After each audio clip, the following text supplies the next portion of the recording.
بسم اللہ الرحمن الرحیم۔ کسی بھی جماعت میں اگر غلو پر مبنی باتیں پائی جائیں، لوگوں میں غلط باتیں مشہور ہونی شروع ہو جائیں، ایسی باتیں ہونے لگیں کہ جن کا نہ کوئی سر ہو نہ کوئی پیر ہو، تو ایسے میں علماء کی ذمہ داری بنتی ہے کہ لوگوں کی اصلاح کریں۔ چاہے اس جماعت کے ایک ہی فرد کے اندر غلط باتیں پائی جا رہی ہوں تو ان کی اصلاح کرنا ضروری ہے، ورنہ تو کل پھر یہ ہوگا کہ بہت سے لوگ اس طرح کے کھڑے ہو جائیں گے، پھر اصلاح کرنا اتنا آسان نہیں رہ جاتا ہے۔ جب میں سوشل میڈیا پر اس طرح کی گفتگو کرتا ہوں تو بہت سے لوگ کہتے ہیں کہ آپ اس طرح کی باتیں مت کریں، اس لیے کہ آپ کی باتوں سے فتنہ پھیلتا ہے، اس طرح کی باتیں کی جاتی ہیں۔ بھائی میں کہتا ہوں کہ سارے علماء کو یہ باتیں کرنی چاہیے، جتنے بھی علماء سوشل میڈیا پر موجود ہیں ان سب کو آگے بڑھ کر یہ باتیں کرنی چاہیے تاکہ لوگوں میں فتنہ نہ ہو، اس لیے کہ اگر یہ باتیں نہیں ہوں گی تو لوگوں میں فتنہ ہوگا، اگر یہ باتیں ہوں گی تو اس فتنے پر روک لگے گا۔ دیکھیں دارالعلوم دیوبند سے کسی صاحب نے سوال بھیجا ہے، کسی صاحب نے معلوم کیا ہے، تو دارالعلوم دیوبند نے اسے یہ کہہ کے رد نہیں کر دیا ہے سوال کو کہ یہ کیا بات کر رہے ہو، یہ بات ہی صحیح نہیں ہے، اس طرح کی باتیں ہونی ہی نہیں چاہیے، تمہارا سوال ہی غلط ہے، یہ کہہ کے رد نہیں کر دیا ہے، بلکہ اس کے نظریے کی تردید کی ہے اور ساتھ میں سخت تنبیہ کی ہے۔ یہ دیکھیں سوال دیکھیں، عنوان ہے کیا امام مہدی کی دعوت کا مرکز نظام الدین ہوگا؟ پھر سوال کیا گیا ہے کہ میرے بھائی صاحب جو تبلیغ جماعت سے منسلک ہیں ان کی تکبیر اولیٰ تک فوت نہیں ہوتی ہے، لیکن ایک بار دوران گفتگو انہوں نے مجھ سے کہا کہ امام مہدی کا بھی دعوت کا مرکز نظام الدینی ہوگا۔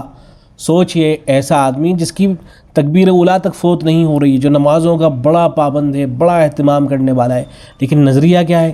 نظریہ یہ ہے کہ امام مہدی کا بھی دعوت کا مرکز نظام الدینی ہوگا۔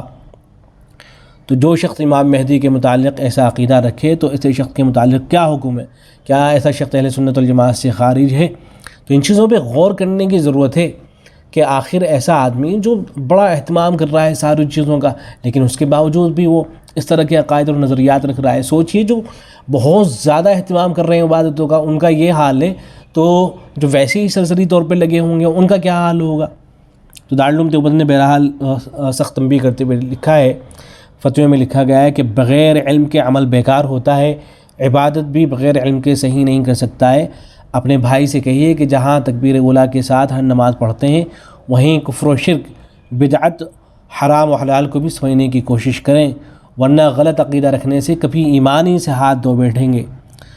جہالت اور غلو کا یہی حال رہا تو کل کو جماعت والے نظام الدین کو بیت اللہ شریف کا درجہ دے دیں گے۔ یہ دارالعلوم کی طرف سے لکھا جا رہا ہے کہ جہالت اور غلو کا یہی حال رہا تو کل کو جماعت والے نظام الدین کو بیت اللہ شریف کا درجہ دے دیں گے۔ پتہ نہیں علماء ان چیزوں پر کیوں، اور وہ علماء جو جماعت میں لگے ہوئے ہیں ان کو چاہیے کہ وہ بار بار ان چیزوں کی طرف توجہ کرتے رہیں، توجہ دلاتے رہیں کہ بھئی غلو پر مبنی باتیں نہیں ہونی چاہیے۔ پھر آگے لکھا ہے کہ علماء کو بیکار سمجھنے اور ان سے دور رہنے کی وجہ سے آدمی کے عقائد خراب ہو جاتے ہیں، دین سے وہ دور ہو جاتا ہے۔ دین سیکھنا ہے تو علماء کی صحبت میں بیٹھو، ان کی جوتیاں سیدھی کرو، جب اصل دین یعنی قرآن و حدیث کی باتیں معلوم ہوں گی اور حق و باطل سمجھ میں آئے گا۔ ایسے ایک دوسرا فتویٰ ہے، اس میں سوال یہ کیا گیا کہ میرے ایک رشتہ دار نے مجھ سے کہا کہ امام مہدی کا بھی دعوت کا مرکز نظام الدین ہوگا، تو ان کا ایسا کہنا صحیح ہے؟ یہ دوسرا فتویٰ ہے، پہلے فتوے میں بھائی کی بات ہو رہی تھی، اس میں رشتہ دار کی بات ہو رہی ہے۔ معلوم یہ ہوا کہ اس طرح کے نظریات پائے جا رہے ہیں لوگوں میں، چاہے وہ اکا دکا ہوں لیکن اس طرح کے نظریات پائے جاتے ہیں۔ نیز ایسا عقیدہ رکھنے والے شخص کے متعلق کیا حکم ہے؟ تو جواب میں لکھا گیا ہے کہ آپ کے وہ رشتہ دار قرآن و حدیث اور شریعت کے علوم سے بالکل نابلد اور پرلے درجے کے جاہل ہیں، انہوں نے جو بات کہی ہے بالکل غلط ہے، اس کا کوئی سر پیر نہیں ہے۔ وہ مدینے میں پیدا ہوں گے، پھر مکے جائیں گے، پھر وہ ہجرت کر کے ملک شام میں بیت المقدس تشریف لے جائیں گے۔ دعا ہے اللہ تبارک و تعالی جو غلو پر مبنی باتیں ہونے لگی ہیں اللہ کرے کہ یہ سب ختم ہو، اور دعوت و تبلیغ کا کام اگر صحیح طریقے پر ہو رہا ہے تو بالکل قابل تعریف ہے۔